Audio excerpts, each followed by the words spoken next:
हर बड़ी खबर को सबसे पहले देखने के लिए चैनल को सब्सक्राइब कीजिए और घंटी बजाइए। कि 9 तारीख मत आने दो। मैं कहता हूं कि उससे पहले ही मोदी जी संभल जाएं, वरना मोदी जी को तो जाना है, आज नहीं तो कल जाना है। इससे अच्छा है कि इज्जत से अपना झोला उठाएं और निकल लें। अगर देश नहीं संभल रहा है, अगर देशभक्ति समाप्त हो गई है, तो मैं समझता हूं अच्छा मौका है उनके लिए, वरना जनता बर्दाश्त नहीं करेगी। हमारी आजादी की लड़ाई चल रही थी तो भगत सिंह जैसे, अशफाक उल्लाह खां, राम प्रसाद बिस्मिल जैसे शहीदों को उस समय आतंकवादी कहा जाता था। आज वही लोग अंग्रेजों के दलाल, आज हम इस देश के आजादी के लिए, दूसरी आजादी के लिए, किसानों की आजादी के लिए, भारत माता की आजादी के लिए आज किसान लड़ रहा है, तो उसे कोई खालिस्तानी कहता है, कोई उसे टुकड़े टुकड़े गैंग कहता है, तो ये वो गद्दार लोग हैं। असली देशभक्त इस देश की माटी का बेटा किसान है। पहले उन्होंने सोचा कि पंजाब के किसान होंगे, आज वो उत्तर प्रदेश की भी आगे, आज हरियाणा के भी आगे, हम मध्य प्रदेश के आगे, तमिलनाडु के भी आपने देखे। पूरे देश में क्रांति है और ये क्रांति दूसरी आजादी की लड़ाई की है, संसद को बचाने की है, लोकतांत्रिक व्यवस्था को बचाने की है, संवैधानिक अधिकारों को बचाने की है, और हम बचाएंगे और मोदी सरकार को उखाड़ कर फेंकेंगे। अगर मोदी जी अगर ऐसे ही तारीख पे तारीख देते रहेंगे तो एक दिन इस देश की जनता जो है, मैं समझता हूं उसके लिए बर्दाश्त से बाहर हो जाएगा, जनता स्वयं उखाड़ कर फेंकेगी। जैसा कि राम मनोहर लोहिया ने कहा था कि जिंदा को मैं 5 साल का इंतजार नहीं करती है, मोदी जी की सरकार को इसके किसान पूरे देश से उखाड़ कर फेंक देगा। इससे अच्छा है मोदी जी जो स्वयं जो है इसका फैसला करें, संसद का सत्र बुलाएं, अपने अहंकार को पीछे रखें और किसान हित में, देश हित में इन 3 काले कानूनों को वापस लें। आंदोलन जीत की ओर बढ़ रहा है। नरेंद्र मोदी को अपनी अगर हार से बचना है तो मैं समझता हूं तुरंत इन बिलों को डिसमिस करें, वरना तो किसान तो जीतेगा।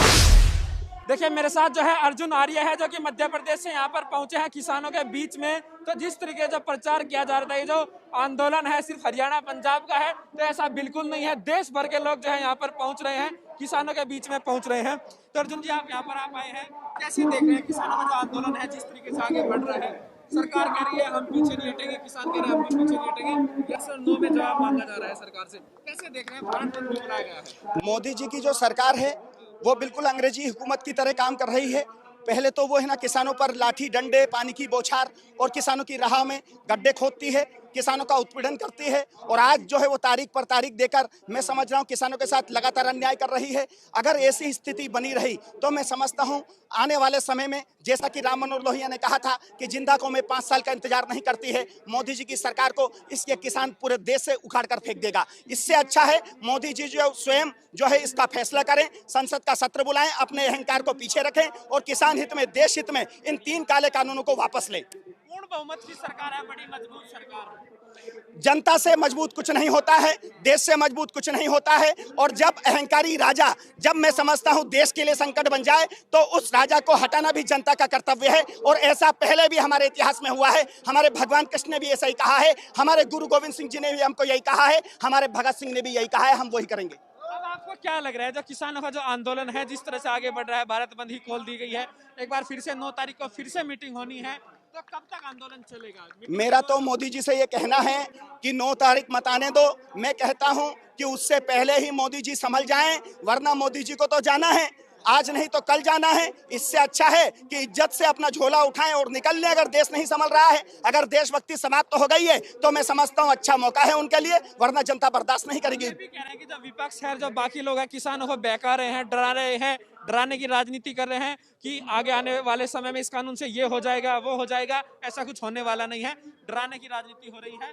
देखिए, मोदी सरकार और भारतीय जनता पार्टी संघ के चेले हैं और संघ के हिसाब से ही चलते हैं। और संघ जो है वो अंग्रेजों के जमाने में अंग्रेजों की सरकार का गुलाम हुआ करता था, और वो आज उसी गुलामी की जंजीरें इस देश की जनता पर और भारत माता पर थोपना चाहते हैं। लेकिन हम बर्दाश्त नहीं करेंगे। इन लोगों का काम है देश को गुमराह करना, फूट डालना, राज करना, लेकिन हम बर्दाश्त नहीं करेंगे। किसान देश को बचाएगा, किसान को बचाएगा। इस तरह से जो बातचीत विफल हो रही है, उसके बाद जो है सुरक्षा बढ़ा दी गई है, बैरिकेडिंग्स बढ़ा दी गई है, कंटीले तार लगा दिए गए हैं। कैसा आप देख रहे हैं, जब तार लगाए गए हैं उनका जो है किसान अपने खेत में नहीं लगा सकता है, यहाँ पर किसानों को रोकने के लिए वो तारे लगाए गए। मोदी जी के जो कर्म हैं वो बिल्कुल अहंकारी दुर्योधन की तरह हैं। वो आज जनता का उत्पीड़न, किसानों का उत्पीड़न करना चाहते हैं। जनता को अपने साम दाम दंड भेद और अपनी ताकत से, मैं समझता हूं जनता को डराने का कुत्सित प्रयास वो कर रहे हैं। और ऐसा अगर वो कर रहे हैं तो मैं समझता हूं उनका बेहद नासमझीपना है, ये मूर्खतापूर्ण है। मैं समझता हूं देश सर्वोपरि है, किसान सर्वोपरि है। मोदी जी को अंबानी और अडानी की जेब से अब निकलना होगा और किसानों के दिलों में अगर बैठना है, तो मैं समझता हूं इन 3 काले कानूनों को तुरंत अहंकार को पीछे रखकर वापस डिसमिस करें, वरना किसान बर्दाश्त नहीं करेगा। कब तक चलेगा आंदोलन? ये मोदी जी के अहंकार के ऊपर है। मोदी जी अहंकार दिखाएंगे तो भैया ऐसा है जैसा कि कहा था कि 100 गाली होते ही शिशुपाल कट जाते हैं। तुम भी गाली गिनते रहना, मैं भी तुमको जोड़ सिखाने आया हूं। अगर मोदी जी अगर ऐसे ही तारीख पे तारीख देते रहेंगे तो एक दिन इस देश की जनता जो है, मैं समझता हूं उसके लिए बर्दाश्त से बाहर हो जाएगा। जनता स्वयं उखाड़ कर फेंक देगी। सर, जो आरोप लगाए गए पूरे आंदोलन पे, इस तरह के आरोप लगाए गए कि ये जो है खालिस्तानी समर्थक है, पाकिस्तानी समर्थक है, इसमें जो है चाइना पाकिस्तान से जो है पैसा आ रहा है, इस तरह के आरोप लगाए गए। हरियाणा के जो कृषि मंत्री है उन्होंने इस तरह के आरोप लगाए जो खेती बाड़ी का काम देखते हैं। तो कैसे देख रहे हैं आंदोलन को बदनाम करने की जो कोशिश की गई है? और जो मनोज तिवारी है उन्होंने तो यहाँ तक कहा कि ये जो टुकड़े टुकड़े गैंग है वो शाहीन बाग बनाने की कोशिश कर रहे हैं, सड़कों पर कब्जा कर लिया है। मनोज तिवारी जैसे नचनीय लोग जिनकी कोई मैं समझता हूं औकात नहीं है, जो देशभक्ति के नाम पर अपना धंधा चलाते हैं, ये आरएसएस के लोग हैं। और ये लोग जो है वो अंग्रेजों के एजेंट हुए थे। जब हमारे अंग्रेजों के समय जब हमारी आजादी की लड़ाई चल रही थी तो भगत सिंह जैसे, अशफाक उल्लाह खां, राम प्रसाद बिस्मिल जैसे शहीदों को उस समय आतंकवादी कहा जाता था। आज वही लोग अंग्रेजों के दलाल, आज हम इस देश के आजादी के लिए, दूसरी आजादी के लिए, किसानों की आजादी के लिए, भारत माता की आजादी के लिए आज किसान लड़ रहा है तो उसे कोई खालिस्तानी कहता है, कोई उसे टुकड़े टुकड़े गैंग कहता है। तो ये वो गद्दार लोग हैं। असली देशभक्त इस देश की माटी का बेटा किसान है और हम हैं। मैं समझता हूं यह पूरे देश को पता चल चुका है। किसानों की देशभक्ति पर पहली बार सवाल खड़ा हुआ। देखिए ये मैंने कहा ना, इनका चरित्र जो है वो इनके विचारों से बिल्कुल मेल नहीं खाता है। कहते कुछ है, करते कुछ है। रामा रामा हरे हरे, अंडे खाओ खड़े खड़े, यही भारतीय जनता पार्टी और संघ का चरित्र है। तो वो तो भैया देशभक्तों को देशद्रोही कहेंगे ही सही, लेकिन अब देशभक्तों का कर्तव्य है कि वो आगे आकर देश को बचाए, किसानों को बचाए। इसलिए हम आज लाखों की संख्या में और करोड़ों की संख्या में आज देश से किसानों से समर्थन मिल रहा है। तो आप चिंता मत करो, देशभक्ति जीतेंगे, भारत माता जीतेगी। आपको लगती है क्योंकि किसान से बड़ा वोट बैंक इस देश में कोई नहीं है, उसको कैसे सरकार नजरअंदाज कर सकती है? देखिए ये वो भूखे भेड़िए हैं जो राजनीति सिर्फ इसलिए करते हैं ताकि वो अपने आकाओं की झोली भर सके। वे राजनीति इसलिए करते हैं जिससे कि वो देश को लूट सके। मैं समझता हूँ इस चीज को अब जनता समझ चुकी है।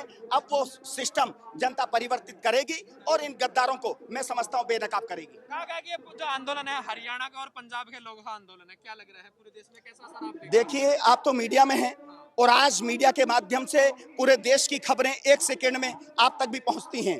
मैं समझता हूं आज पूरे देश का करोड़ों करोड़ों किसान आज इस किसान आंदोलन के साथ में है, मोदी सरकार के खिलाफ में है। मैं समझता हूं अगर मोदी जी इसी तरह की अगर भूल करते रहे, पहले उन्होंने सोचा कि पंजाब के किसान होंगे, आज वो उत्तर प्रदेश की भी आगे, आज हरियाणा के भी आगे, हम मध्य प्रदेश के आगे, तमिलनाडु के भी आपने देखे। पूरे देश में क्रांति है और ये क्रांति दूसरी आजादी की लड़ाई की है, संसद को बचाने की है, लोकतांत्रिक व्यवस्था को बचाने की है, संवैधानिक अधिकारों को बचाने की है और हम बचाएंगे और मोदी सरकार को उखाड़ कर फेंक देंगे। ये है क्योंकि अगर इस कानून को लेकर संसद में बातचीत होती, चर्चा वहां पर हो जाती, वोटिंग हो जाती तो कम से कम इतनी फजीयत नहीं होती। बिल्कुल, मोदी जी का तो रवैया हमेशा से ऐसा रहा है, वो दमन का रवैया अपनाते हैं। उन्होंने क्या करा, लोकतंत्र की हत्या करी, राज्यसभा में धक्के से इस बिल को पास कराया। कोरोना काल में जब पूरी दुनिया संकट में थी, ये बिल मैं समझता हूँ किसानों से बगैर चर्चा किए हुए, संसद में बगैर चर्चा किए हुए ये उन्होंने जबरदस्ती पास करा। ये उन्होंने अपने अन्नदाता, मैं समझता हूँ अंबानी और अडानी की भक्ति जो है वो मैं समझता हूँ उसके लिए उन्होंने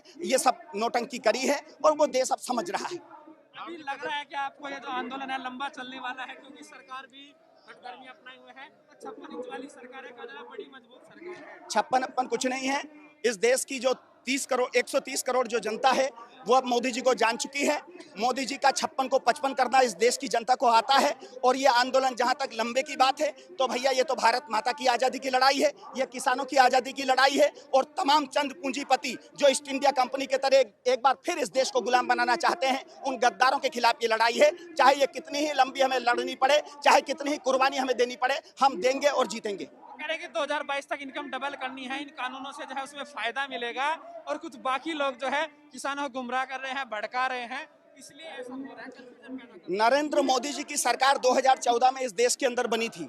उससे पहले जो तमाम हमारी किसानों की फसलें थी वो समर्थन मूल्य से वैसे ही अपने आप मंडियों में ऊपर बिकती थी। लेकिन आज 1975 रुपए का गेहूं आज मंडियों में मैं समझता हूं 1300-1200 में दिन दहाड़े लूटा जा रहा है। और ये सरकारी आंकड़े हैं। नरेंद्र मोदी की सरकार सिर्फ 6% फसलों को खरीदती है, 6% किसानों की। मैं समझता हूं 94% जो किसानों की फसलें हैं वो बगैर समर्थन मूल्य में अंबानी और अडानी के चेलों के माध्यम से दिन दहाड़े लूटी जा रही हैं। ये नरेंद्र मोदी की सच्चाई है और इसको अब देश समझ रहा है। 6 सालों में आप कितना चेंज मानते हैं किसानों की हालत? देखिए किसान लगातार नीचे जा रहा है, गरीबी में जी रहा है, किसान की आय जो है वो कम हो रही है और खर्चे ज्यादा हो रहे हैं। जीएसटी पहले कृषि संसाधनों पे मैं समझता हूं हमें ज्यादा टैक्स नहीं देना पड़ता था, आज ट्रैक्टर पे भी लगता है, दवाइयों पे लगता है, खाद पे लगता है। जो खाद का डीएपी का बोरा जो है ना बोरी 50 किलो की आती थी वो 45 किलो की आने लगी है। तो मैं समझता हूं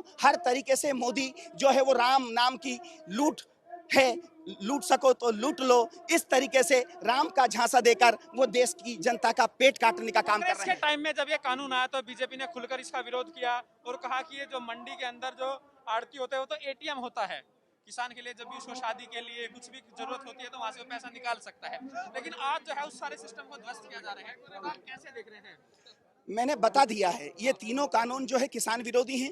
मंडी व्यवस्था जब समाप्त हो जाएगी तो किसान को सीधे सीधे व्यापारी लूटेगा और वो छोटा व्यापारी जिसको एटीएम कहा जाता है वो व्यापारी भी समाप्त हो जाएगा। क्यों? क्योंकि वो भी जो है अंबानी और अडानी का गुलाम हो जाएगा। ऐसी स्थिति में किसान, अरे बिचौलिया नहीं, ऐसी स्थिति में किसान जो है वो अंबानी और अडानी का जब गुलाम होगा तो वो जो हमारा एटीएम है वो भी समाप्त हो जाएगा और किसान भी समाप्त हो जाएगा। और जो ठेका वाली जो खेती है उस पर जो है अंबानी और अडानी जो है विराजमान हो जाएंगे तो किसान के पास जमीन नहीं बचेगी तो उनके बच्चों का भविष्य क्या होगा?